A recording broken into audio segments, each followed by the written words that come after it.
They actually looks like they won the division. The Rays won the division, and the Red Sox ended up having to do the wild card play-in, and they beat the Angels.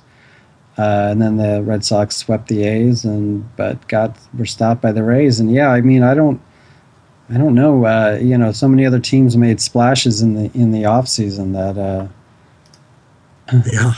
I don't know really what's going on with them. So let's see here. Where's the Hall of Fame? I wanted to look. It's going to create baseball cards. I wanted to check out the Hall of Fame voting. I know it starts sometime in early December, and now it's creating baseball cards. um, I thought we might fill out a Hall of Fame ballot. The game Out of the Park 16 has the history too of Hall of Fame voting. Yeah, I love the Hall of Fame voting. I mean, it's so cool. In the game or just in general? Yeah.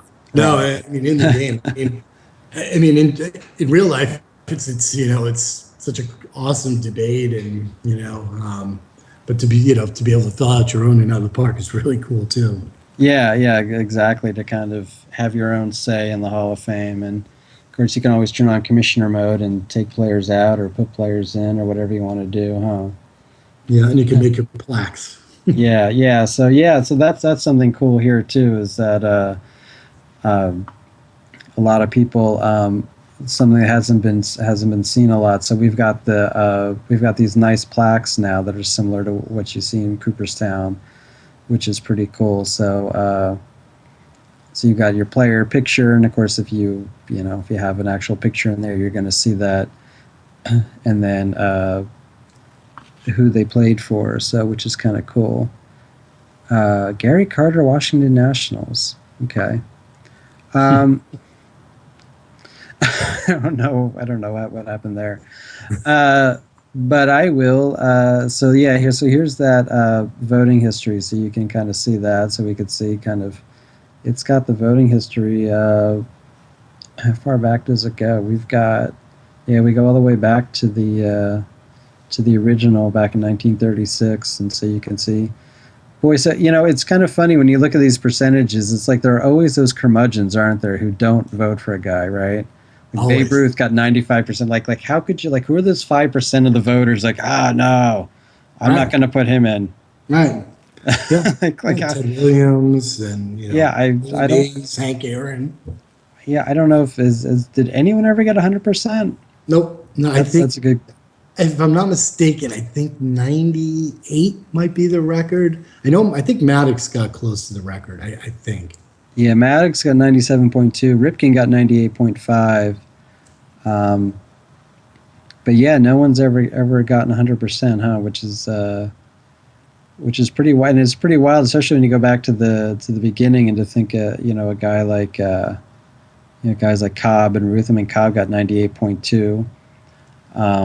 As much of an awful person as he was, right? You can only imagine the debates there'd be today, right? If he was, no kidding. If he was a player.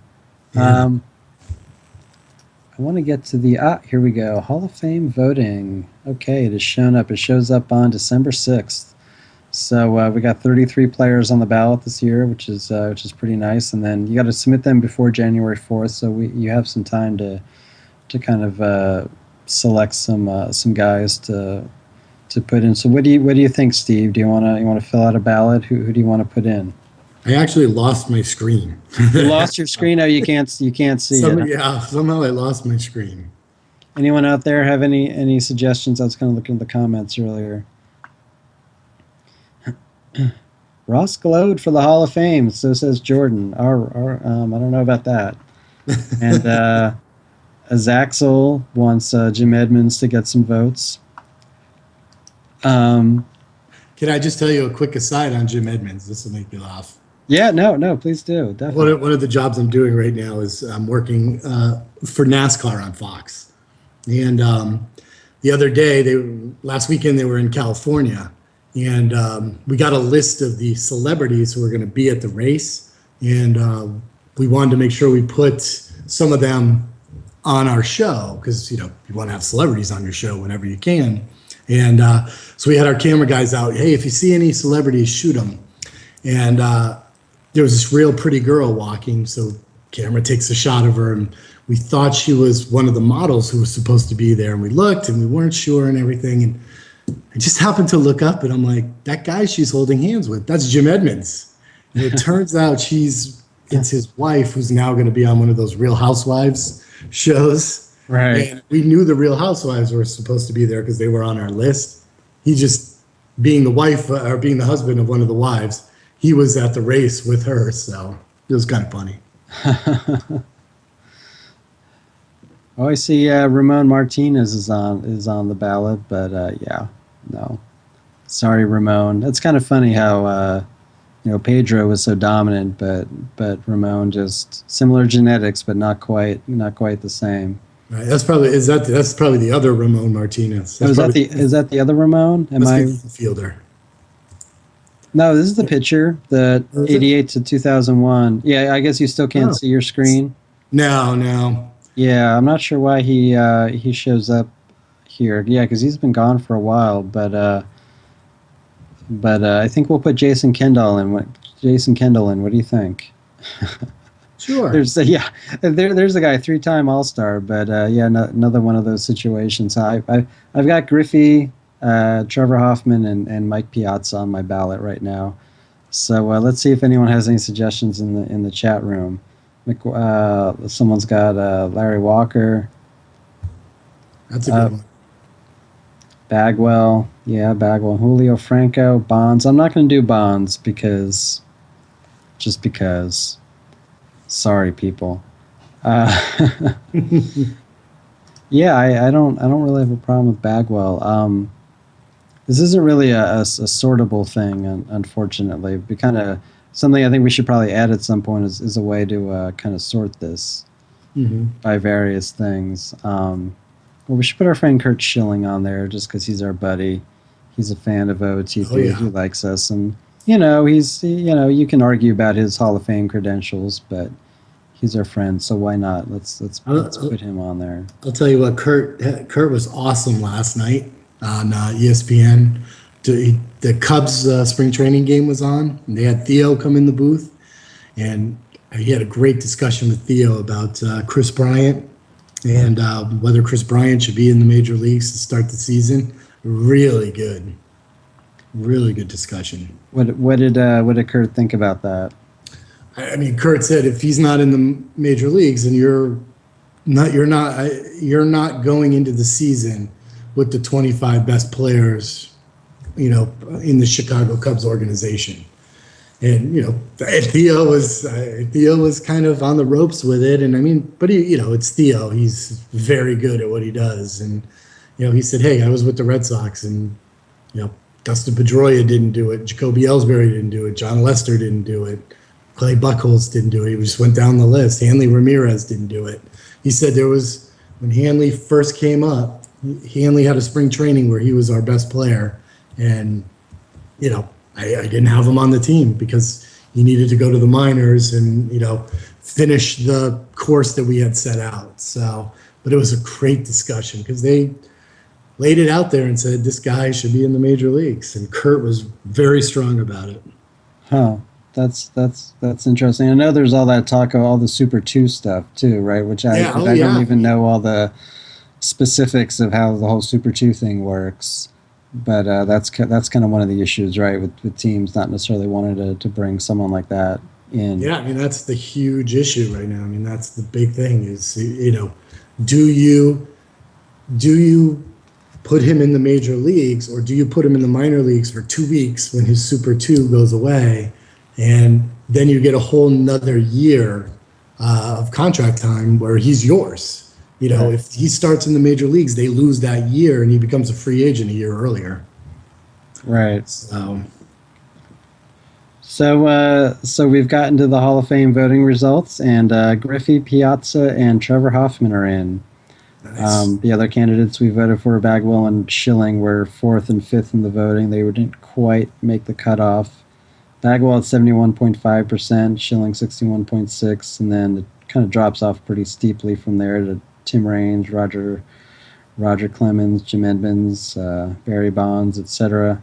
I haven't asked Marcus, but I wonder because a guy like Bonds, I mean, based on stats, he's a Hall of Famer.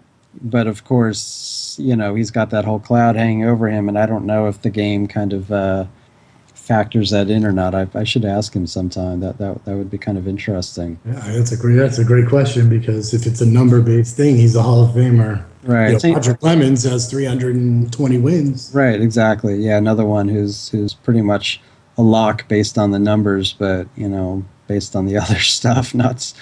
There's that whole debate. McGuire only got 8.4% of the vote. He's dropped now, and you can see a whole bunch of other guys. So that's kind of a cool thing, with the Hall of Fame voting, that you can actually fill out your own ballot now. And as you can see, some of the guys you vote for may not actually make it in. And so now we've come through to the end of the season. We're in 2016 now. My Phillies 30 games out of first place, 68-94. So I don't know if that qualifies as not sucking completely. I think I failed in that test. Let's see what my owner says. Well, looking at the progress on my goals. So he issued that in 2015 and targeted it for 2016. So actually, I guess I got a 2015 where I could basically be awful. You get a pass. I got a pass. Yeah, I got a pass on that. So we'll have to see how I do in 2016. I'm not. My farm system is still struggling. Still 17th. He wants me to build it into a top 6.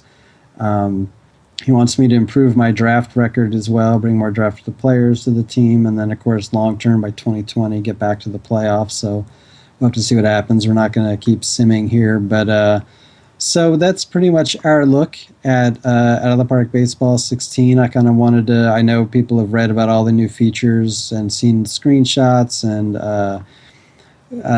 kind of heard about everything, read the Road to Release series. I hope you've read those, and if not, you can go to blog.ootpdevelopments.com. If you click on Out of the Park Baseball on the top, you can click on Road to Release and read all of those, as well as that series I wrote, Is It Lonely in the Dugout, that looks at the manager-only mode, which is another cool new thing where you can just, in the game this year, where you can just manage your team and not be the GM. But, we're not going to take a look at that right now. But so here's, I think we've pretty much covered it all. I'm going to check the chat room. Yeah, my finances are shot. To trade Cole Hamels to the Red Sox. Yeah, he's still on the team. I could. You want to shop him? Let's shop him around right now and see